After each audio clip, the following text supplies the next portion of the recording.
Assalamualaikum warahmatullahi wabarakatuh. Selamat pagi semuanya. Bagaimana keadaan kalian? Semoga kalian sehat. Selamat datang ya di SMK Panmas, walaupun jaraknya jauh, dan kita ketemu lagi di semester genap, yaitu pelajaran OTKP, Humas, dan Keprotokolan.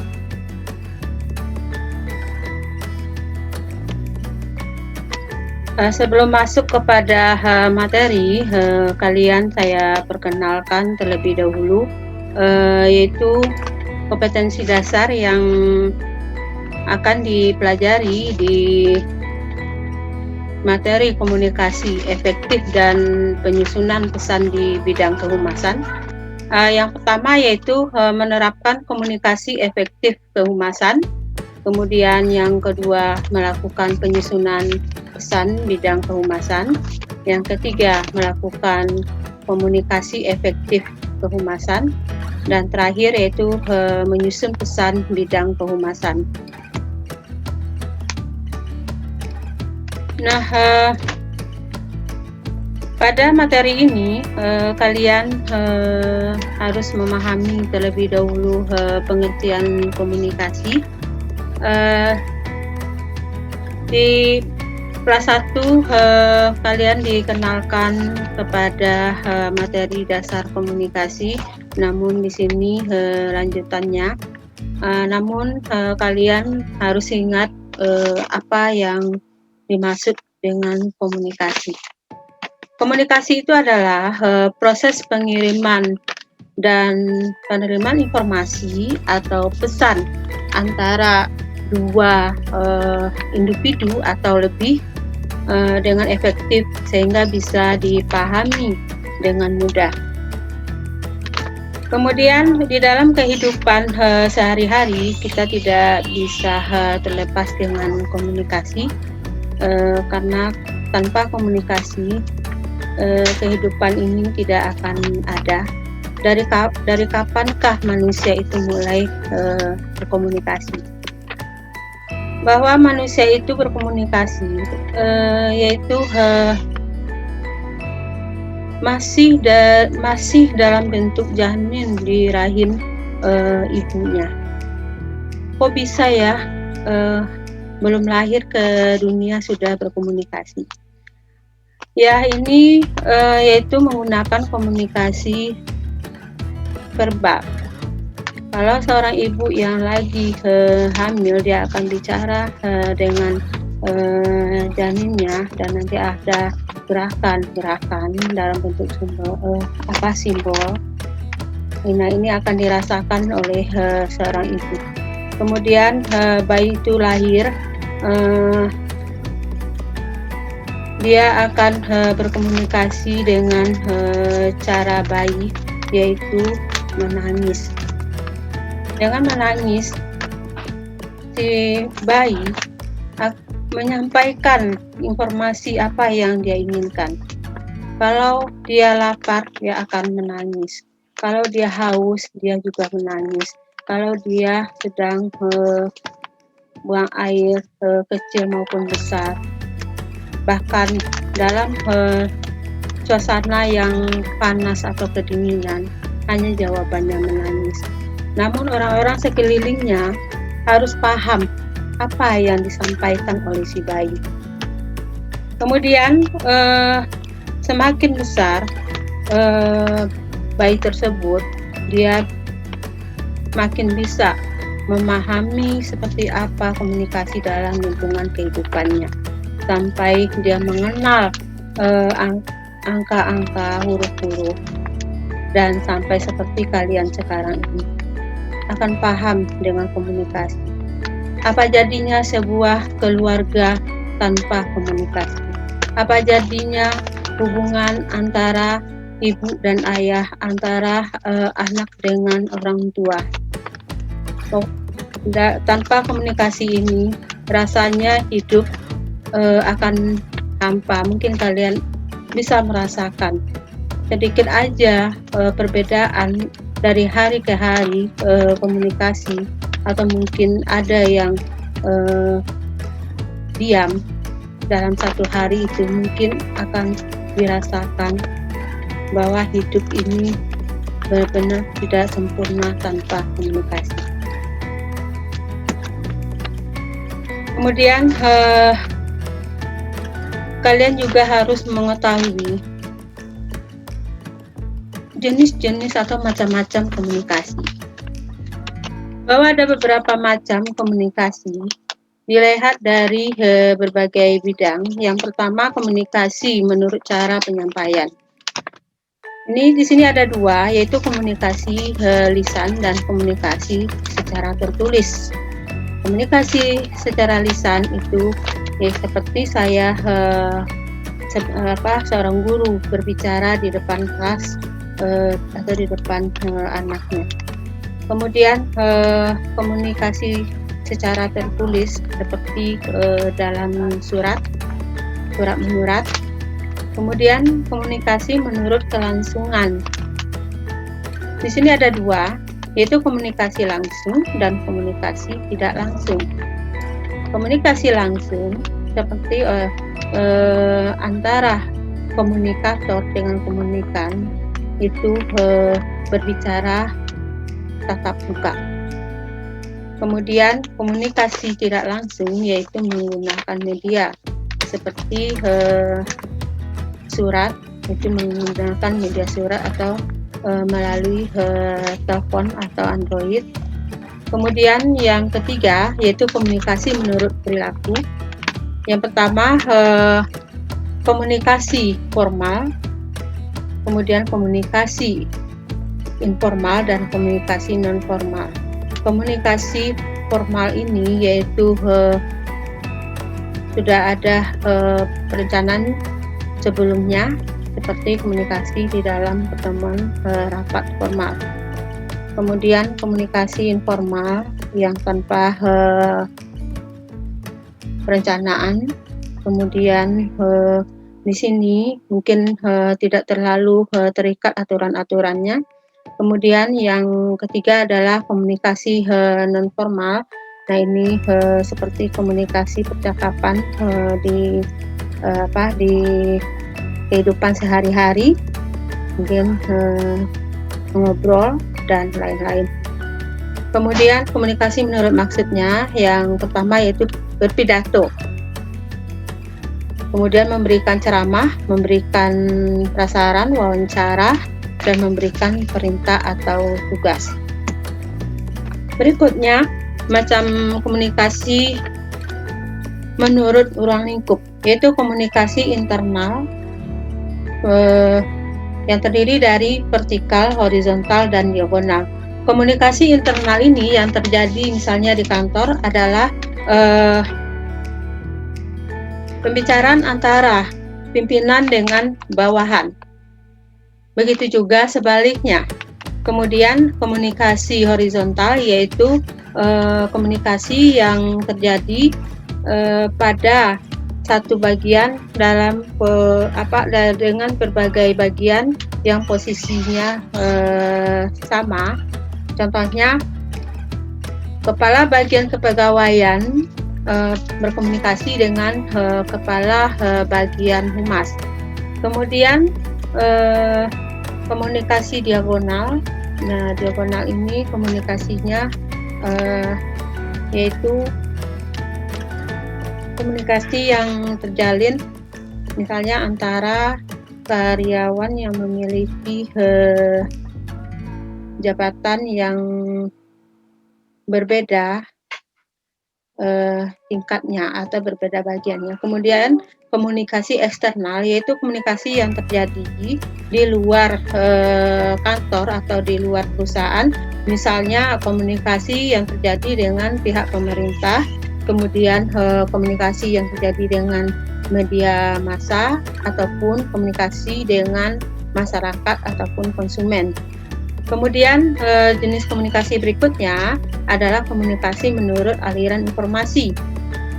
Menurut aliran informasi yaitu komunikasi satu arah, hanya memberikan perintah saja. Kemudian komunikasi dua arah, saling merespon, kemudian komunikasi ke atas antara bawahan dengan atasan, komunikasi ke bawah yaitu komunikasi antara atasan dengan bawahan, dan begitu juga komunikasi ke samping yaitu kepada bagian yang lain yang setara. Kemudian macam-macam komunikasi yang berikutnya, komunikasi menurut jaringan kerja. Komunikasi jaringan kerja rantai, komunikasi jaringan kerja lingkaran, dan komunikasi jaringan bintang. Kemudian kita lanjutkan adalah di dalam komunikasi kalian harus tahu unsur-unsur komunikasi. Karena di sini unsur-unsur komunikasi ini sangat penting. Apabila salah satu dari unsur tersebut tidak ada, maka komunikasi itu tidak akan terjadi, komunikasi itu tidak akan pernah ada, ataupun pesan tidak akan dipahami oleh penerima pesan. Nah, unsur yang pertama yaitu komunikator. Komunikator adalah pihak yang mengirim pesan. Kemudian komunikan yaitu pihak yang menerima pesan. Kemudian unsur yang ketiga, pesan, yaitu informasi yang disampaikan oleh komunikator ke komunikan. Yang keempat yaitu media. Media merupakan untuk mempermudah penyampaian pesan. Media ini bisa kalian lihat, bahkan kalian memilikinya, ya, seperti handphone, kemudian radio, televisi, koran, dan lain-lain. Kemudian yang kelima adalah feedback, yaitu respon dari pesan yang disampaikan. Nah, ini komunikasi. Kalau berbicara komunikasi ini ada semua di belahan dunia. Kenapa sih kita bisa komunikasi memakan waktu yang lama? Dari 1 menit ke 2 menit, 10 menit sampai sejam. Bahkan tidak bosan-bosannya. Asik dalam berbicara. Itu karena ada respon. Kalian sering memakan waktu untuk berkomunikasi dengan temannya menggunakan Android. Itu karena ada media, itu karena ada respon. Kemudian adanya pemahaman oleh komunikator ke komunikan. Kemudian kita lihat lagi seperti apa sih proses komunikasi. Proses komunikasi menurut Kurzweil dimulai dari pengiriman pesan, atau disebut juga sender, yaitu pesan yang disampaikan oleh komunikator ke komunikan, yang menyampaikan pesan melalui media yang diterima oleh penerima pesan, yang kemudian menciptakan umpan balik atau feedback yang diberikan penerima pesan kepada pengirim pesan. Jadi artinya di sini proses komunikasi itu yaitu seseorang menyampaikan informasi, yaitu disebut juga komunikator, kepada komunikan melalui saluran yang kemudian diterima oleh komunikan dan adanya umpan balik atau respon. Itu akan berputar. Dan itulah proses komunikasi yang dari komunikator, kemudian ke komunikan, kemudian adanya pesan, itu berlanjut, berkesinambungan. Dari berbicara 1 menit, 2 menit, atau sampai berjam-jam, itu adalah karena ada respon. Itulah yang komunikasi yang kalian lakukan itu merupakan suatu proses. Selanjutnya, apa saja komponen di dalam komunikasi?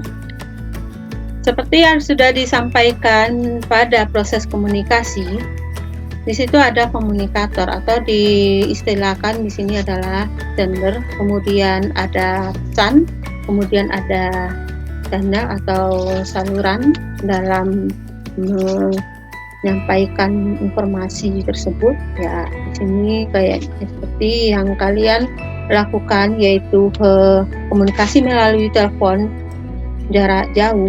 Nah, itu adanya saluran. Itu adalah salah satu pada Android kalian itu adanya saluran. Kemudian yang berikut receiver atau komunikasi adalah pihak yang menerima pesan. Kemudian umpan balik, ya adanya respon, saling merespon. Apalagi informasi yang disampaikan itu saling dipahami. Apabila pesan yang disampaikan di antara komunikator ataupun komunikan kurang paham, maka ini akan menghambat penyampaian pesan karena ini sulit untuk direspon. Kemudian komponen yang terakhir, setuju aturan komunikator tentang bagaimana komunikasi dijalankan, atau di sini protokol aturannya. Selanjutnya, bagaimana peran komunikasi dalam humas?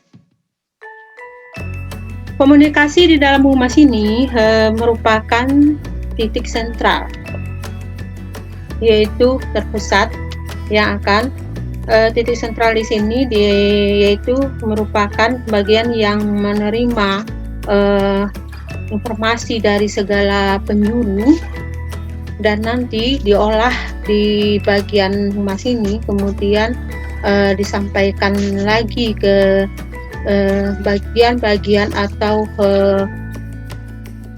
pihak-pihak yang membutuhkan informasi tersebut.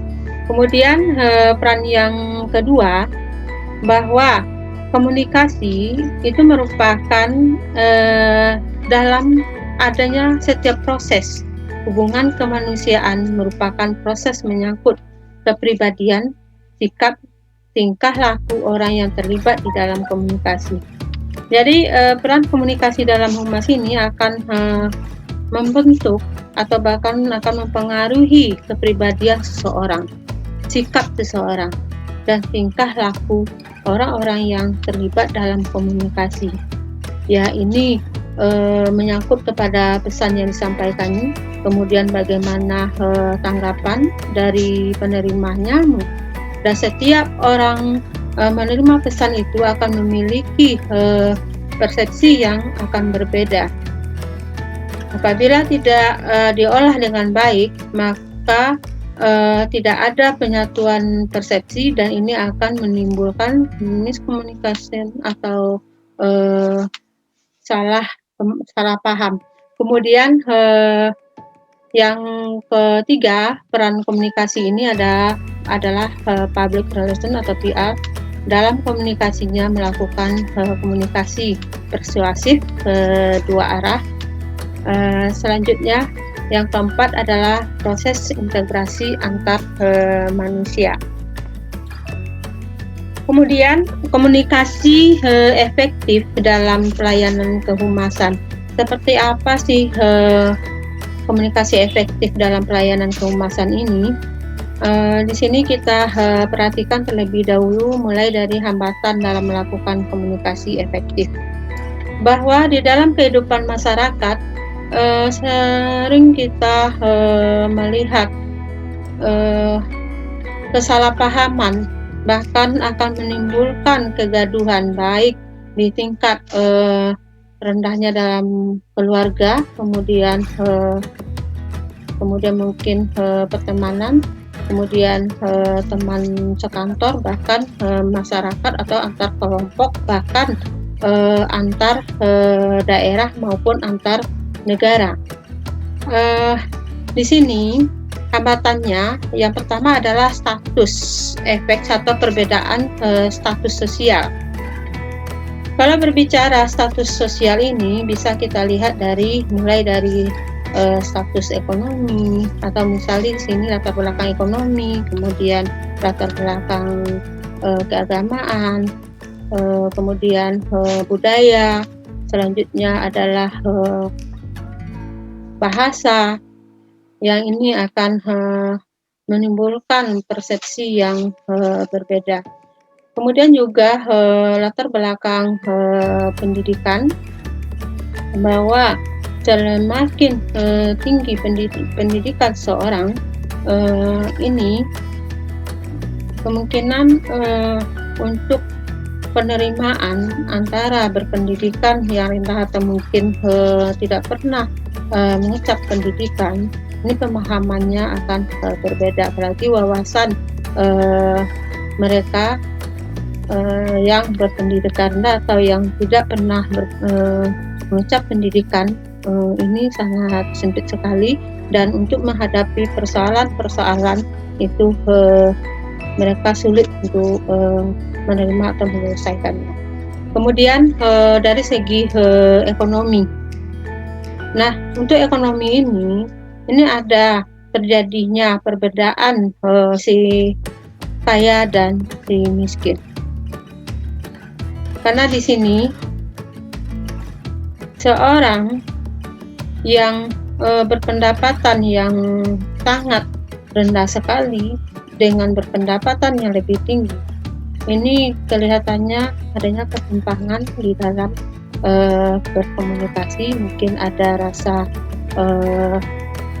tidak percaya diri dan lain-lainnya. Kemudian yang berikut adalah semantics problem atau bahasa. Untuk bahasa, apalagi menggunakan bahasa daerah, mungkin bahasa daerah di sini pengucapannya sama, namun maknanya berbeda, bahkan ada yang bertolak belakang, dan ini akan menimbulkan kesalahpahaman. Kemudian perceptual distortion, perbedaan cara pandang orang mungkin berbeda antara satu dengan yang lainnya. Nah, ini juga dipengaruhi oleh latar belakang budaya, pendidikan maupun agama. Kemudian yang berikutnya physical distraction, gangguan lingkungan fisik. Kemudian yang berikutnya adalah gangguan dari media yang digunakan. Ya, ini gangguan ini ya bisa dari kualitas medianya, kemudian saluran. Selanjutnya yaitu tidak ada respon. Nah, yang tidak ada respon ini kemungkinan ada yang pertama yaitu tidak fokus di dalam membaca atau mendengar informasi yang diterima, atau mungkin benar-benar kekurangan fisik atau kekurangan pendengaran. Kemudian kemampuan dasar komunikasi efektif, yang pertama kemampuan menulis. Ini sangat dipengaruhi kemampuan menulis ini, yaitu seseorang bisa menulis dengan kalimat-kalimat yang efektif. Untuk menulis kalimat yang lebih efektif itu juga dipengaruhi wawasan seseorang. Wawasan ini dipengaruhi oleh membaca. Semakin banyak seseorang itu membaca, terutama ilmu pengetahuan, maka wawasannya akan lebih luas dan kemampuan menulisnya itu lebih maksimal. Kemudian komunikasi verbal. Terlebih dahulu kita lihat itu komunikasi verbal itu apa. Pada pertemuan sebelumnya sudah saya jelaskan bahwa komunikasi verbal ini merupakan komunikasi yang dilakukan secara tertulis atau lisan, kemudian komunikasi interpersonal antara per orang, kemudian komunikasi nonverbal yaitu komunikasi menggunakan gerakan tubuh atau bahasa isyarat. Ya, contohnya di sini adalah mengangguk menandakan setuju, kemudian menggeleng menandakan tidak setuju, kemudian menunjukkan telunjuk menunjukkan ke arah sesuatu, dan contoh lainnya mungkin dapat kalian perhatikan dalam kehidupan sehari-harinya. Mungkin bisa kalian perhatikan gerakan dari bola mata seseorang. Dan banyak lagi contoh-contoh yang lainnya. Kemudian, apa sih fungsi komunikasi efektif? Yang pertama yaitu fungsi informasi. Yaitu fungsi informasi ini yaitu dapat memberikan informasi-informasi dari berbagai arah, berbagai bidang. Kemudian yang kedua, fungsi ekspresi, bahwa fungsi komunikasi efektif akan mempengaruhi ekspresi seseorang itu tergantung kepada informasi yang disampaikan, apakah itu informasi yaitu bahagia ataupun informasi duka dan lain-lain. Kemudian fungsi kontrol yaitu komunikasi efektif ini dapat mengontrol sikap seseorang, perilaku seseorang. Kemudian fungsi sosial, bahwa komunikasi efektif ini akan mempengaruhi kehidupan sosial, baik itu secara individu, berkelompok. Kemudian fungsi ekonomi. Di fungsi ekonomi ini yaitu mengacu kepada informasi tentang transaksi keuangan, atau mungkin fungsi ekonomi ini bisa kita lihat di dalam transaksi di pasar maupun di perbankan. Kemudian prinsip komunikasi efektif, yang pertama adalah menyamakan persepsi, bahwa di dalam berkomunikasi tujuan akhirnya kalau tidak disamakan persepsi atau pandangan dari berbagai penerima informasi, ini tidak akan mendapatkan kesepakatan dari pesan yang disampaikan. Kemudian yang kedua, melatih komunikasi verbal, melatih komunikasi secara lisan maupun secara tertulis.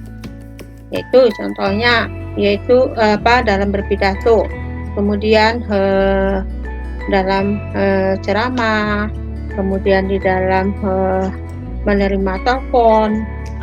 Kalau di dalam penulisan yaitu penulisan surat, kemudian penulisan pembuatan laporan. Kemudian melatih komunikasi nonverbal.